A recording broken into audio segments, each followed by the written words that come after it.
Hello friends, आप सभी लोगों का स्वागत है आपके अपने यूट्यूब चैनल पर जिसका नाम है जीएस विद नेहा। तो अभी हमारी इंडियन एंड वर्ल्ड ज्योग्राफी की क्लासेस चल रही हैं। तो आज का हमारा टॉपिक रहने वाला है दक्षिण पर्वतीय क्षेत्र। जो दक्षिण पर्वतीय क्षेत्र जितने भी हैं उन सभी के बारे में जानेंगे। तो आइए स्टार्ट करते हैं। Southern mountains regions.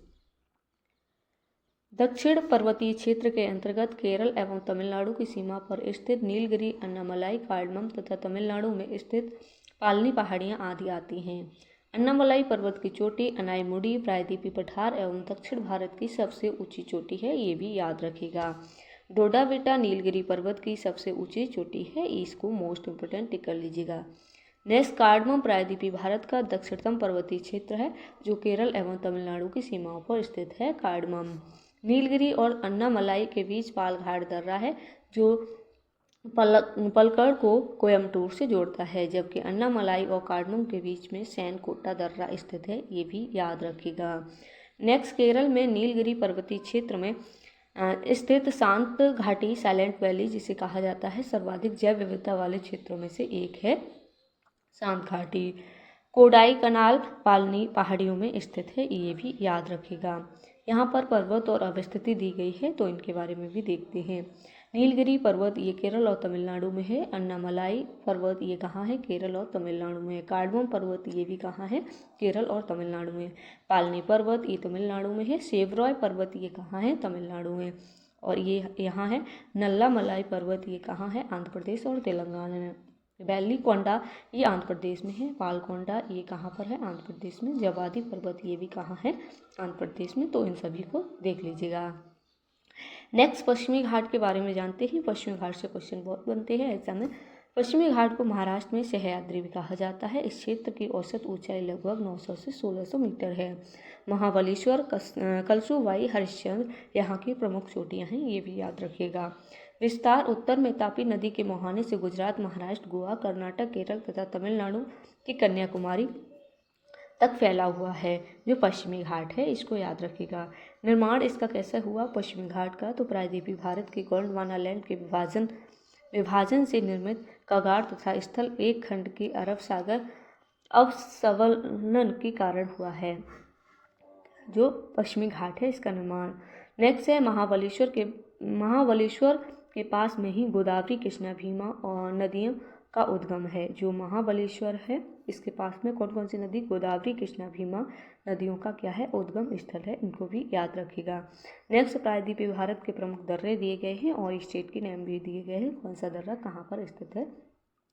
प्रायद्वीपीय भारत के थालघाट दर्रा ये कहाँ पर है? महाराष्ट्र में। पालघाट दर्रा ये केरल में है, जो पलक्कड़ को कोयम्बटूर से जोड़ता है। नीलगिरी और अन्नामलाई के बीच में है। कौन सा?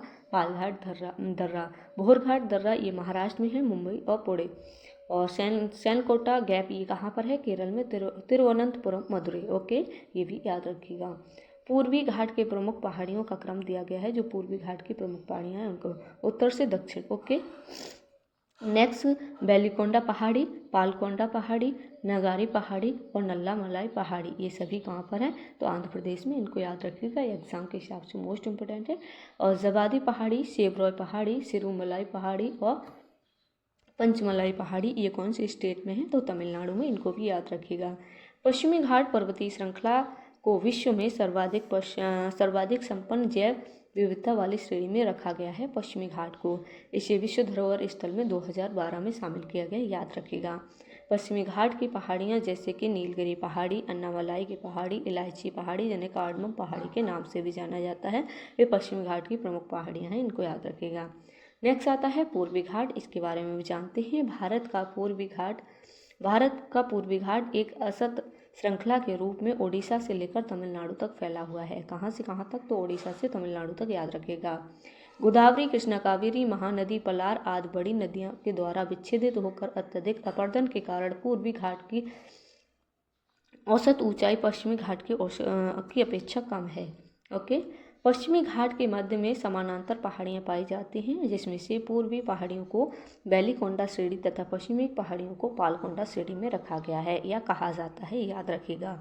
यहाँ पर कटीले शिखर और तीव्र ढाल सहित अत्यधिक विषम एवं उबड़ खाबड़ पहाड़ी क्षेत्र का निर्माण हुआ है, जिसे जवादी सेवरॉय आदि पहाड़ियों के रूप में देखा जाता है, जो अंत में नीलगिरी में मिल जाती हैं। ओके, नेक्स्ट तटीय मैदान, इनके बारे में भी जानते हैं। जो तटीय मैदान है, प्रायद्वीपीय पर्वत क्षेत्र पूर्वी से पश्चिमी घाट के समुद्र तट तक है जो मैदान है। निर्माण सागरीय तरंगों द्वारा अपरदन व निक्षेपण तथा पठारी नदियों द्वारा लाए गए अवसादों के जमाव से हुआ है। इसका निर्माण याद रखिएगा।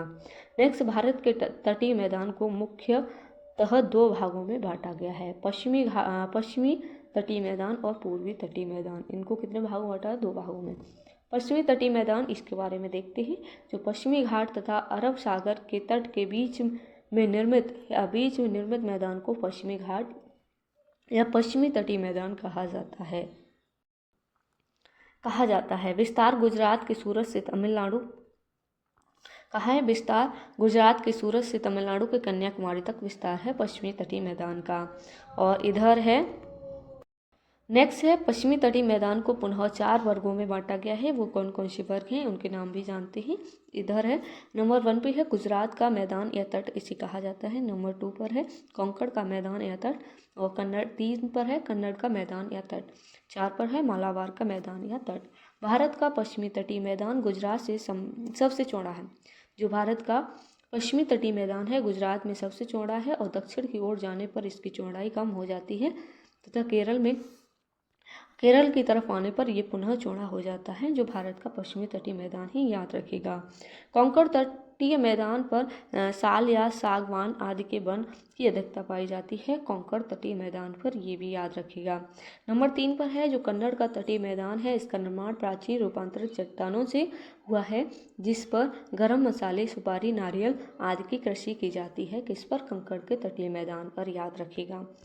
नेक्स्ट है, मालाबार के तटीय मैदान में कयाल या लैगून पाए जाते हैं, जिनका प्रयोग मछली पकड़ने, अंतर्देशीय जल परिवहन के साथ साथ पर्यटन स्थल के रूप में भी किया जाता है। इसको याद रखिएगा, जो मालाबार का तटीय मैदान है।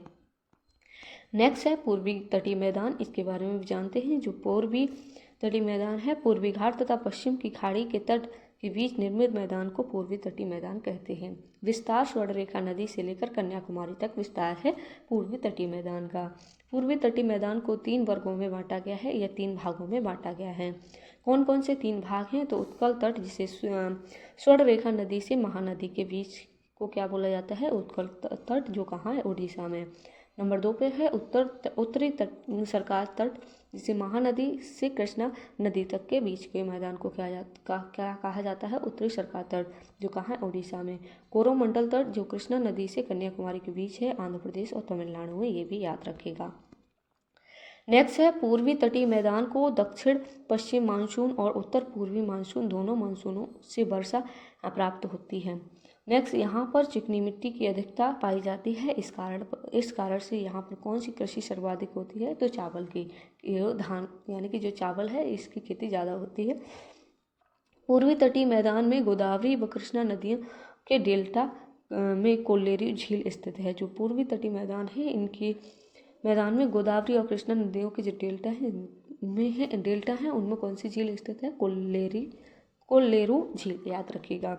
चिल्का व लैगून झील भी पूर्वी तटीय मैदान में स्थित है, इनको भी याद रखिएगा। पूर्वी तटीय मैदान पर उत्तर से दक्षिण स्थित प्रमुख डेल्टा निम्नलिखित हैं। जो पूर्वी तटीय मैदान पर उत्तर से दक्षिण की ओर जो डेल्टा हैं वो यहाँ पर मैंने लिख दी है, उनको देख लीजिएगा। जैसे कृष्णा डेल्टा है, ये कौन से स्टेट में है? आंध्र प्रदेश में। गोदावरी डेल्टा, ये भी आंध्र प्रदेश में। कावेरी डेल्टा, ये कहाँ पर है?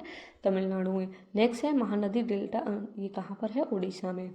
तो आज के लिए इतना ही, और इससे आगे हम नेक्स्ट वीडियो में करेंगे और नेक्स्ट टॉपिक लेके आएंगे, ठीक है?